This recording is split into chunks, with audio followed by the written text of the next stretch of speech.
आइए आज आप सब सुनेंगे माघ मास चौथ माता की कहानी। माघ मास के कृष्ण पक्ष की चतुर्थी को, जिसे कि तिल चौथ, तिलकुटा चौथ, माघी चतुर्थी, सकट चौथ, संकष्टी चतुर्थी आदि नामों से जाना जाता है।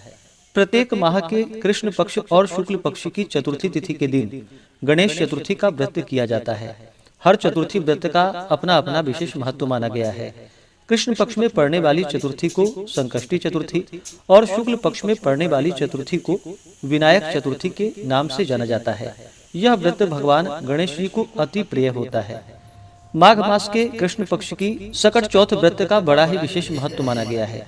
इस व्रत को खास करके स्त्रियां जो कि अपनी संतान की रक्षा हेतु धारण करती हैं, जिससे कि संतान की रक्षा होती है, संतान की उन्नति होती है तथा भगवान गणेश जी की कृपा से सभी प्रकार के सुख और समृद्धि की प्राप्ति होती है। सकट चौथ व्रत के दिन इस दिन जो कि भगवान गणेश जी का पूजन करना चाहिए, साथ में चौथ माता जो कि दुर्गा माता का स्वरूप है, इनका पूजन करना चाहिए और फिर चंद्र देवता को अर्घ्य प्रदान करने के बाद ही यह व्रत पूर्ण माना जाता है। आइए सुनते हैं चौथ माता की कहानी।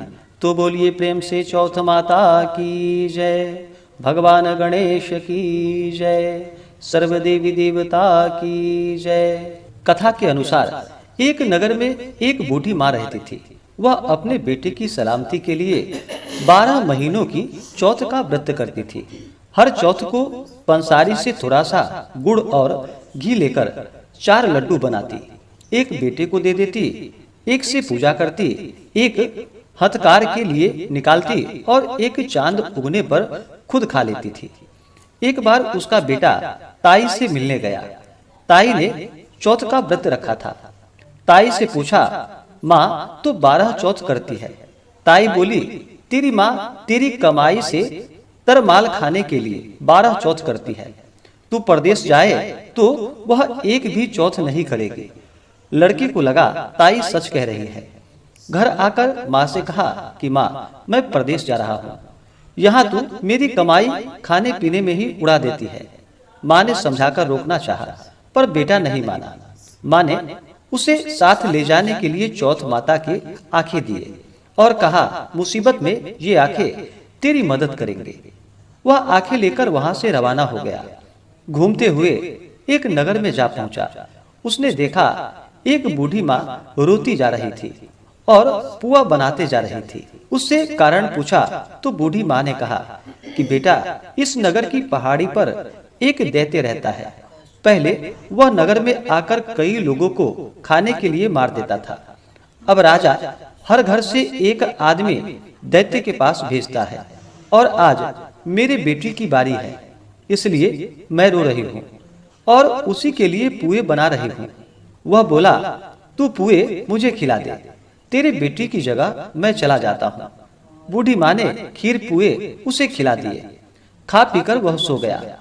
रात को राजा के सैनिक आए तो बूढ़ी माँ ने उसे भेज दिया। दैत्य के सामने पहुंचने पर उसने चौथ माता की आंखें दैत्य की तरफ फेंक कर कहा कि हे चौथ माता, यदि मेरी माँ मेरी सलामती के लिए व्रत करती है तो दैत्य का सिर कटकर गिर जाए। तुरंत दैत्य का सिर कट गया।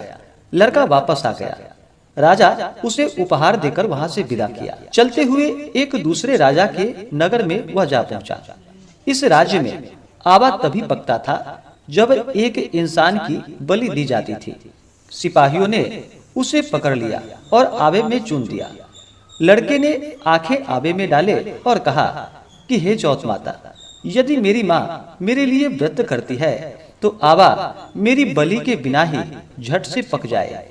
आवा तुरंत पक गया। आवे में से मिट्टी की जगह सोने चांदी के बर्तन निकले।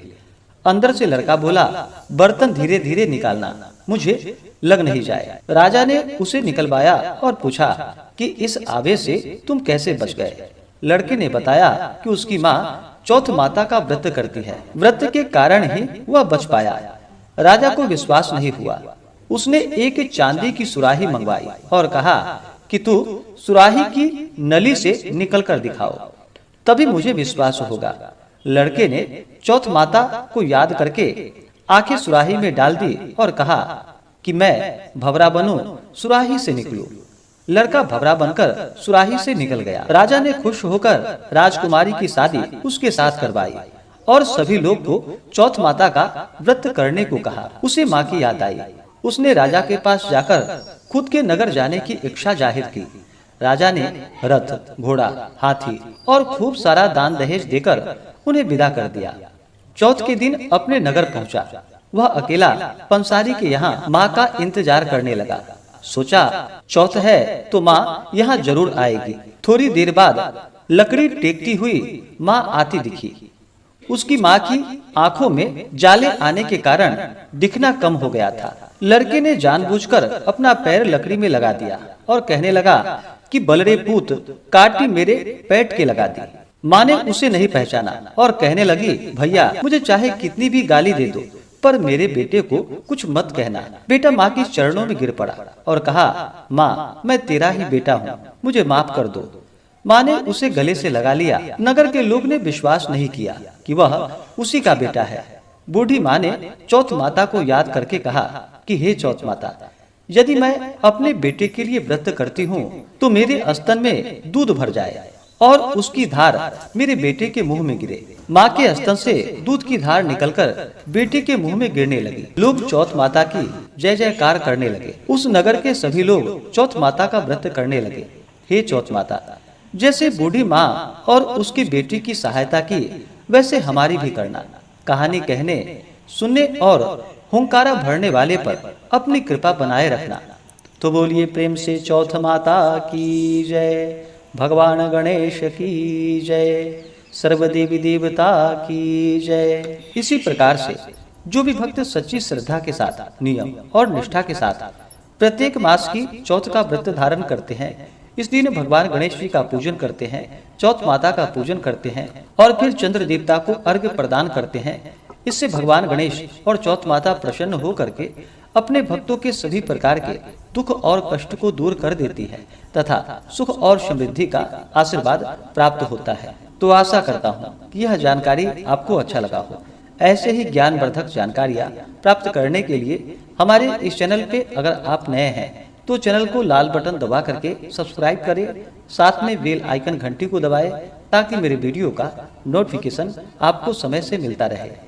वक्रतुंड महाकाय सूर्यकोटि समप्रभा निर्विघ्नं कुरु मे देवी सर्वकार्येषु सर्वदा। बोलो सिद्धि विनायक गणेश जी महाराज की जय।